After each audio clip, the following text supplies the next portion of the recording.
So a few weeks ago, I posted a video saying Palantir is likely to continue rallying. Last week it releases Q3 reports and it beat on both the revenue and earnings per share metrics.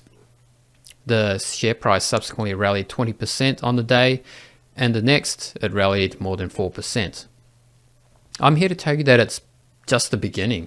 We're in the beginning stages of a huge bull move up. And why? Well, I have three reasons. Fundamental, technical, and market tone. These are the three critical factors that market wizard Michael Marcus described in his interview with Jack Schwager 30 years ago in the Market Wizard's book. If it's good enough for a market wizard, I think it's good enough for us to use as an investing framework. So let's apply this framework to Palantir.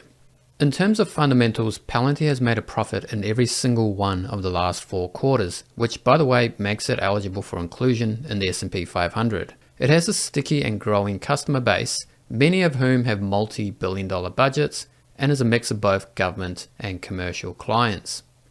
During the earnings call, it also raised its full-year revenue guidance.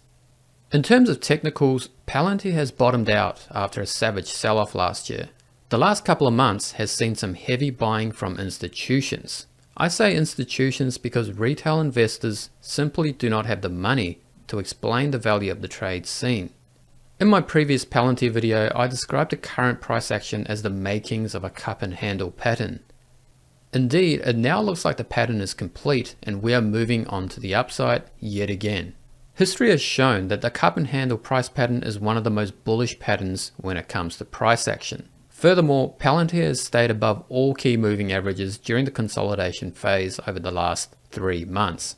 This is also a bullish sign because it means the stock has institutional support.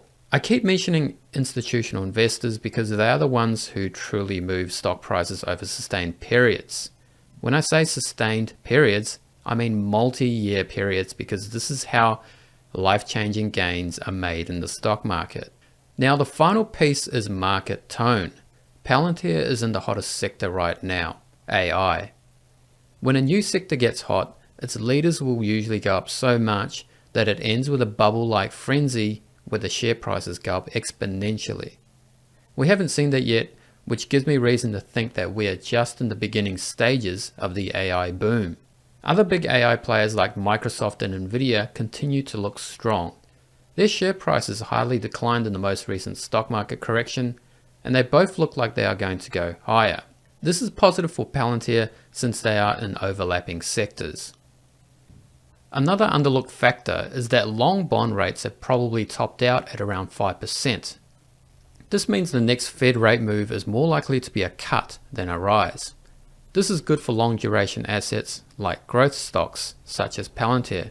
Even if interest rates remain higher for longer, it shouldn't impact Palantir too negatively because it is already GAAP profitable with no debt. And finally, we are heading to the end of the year.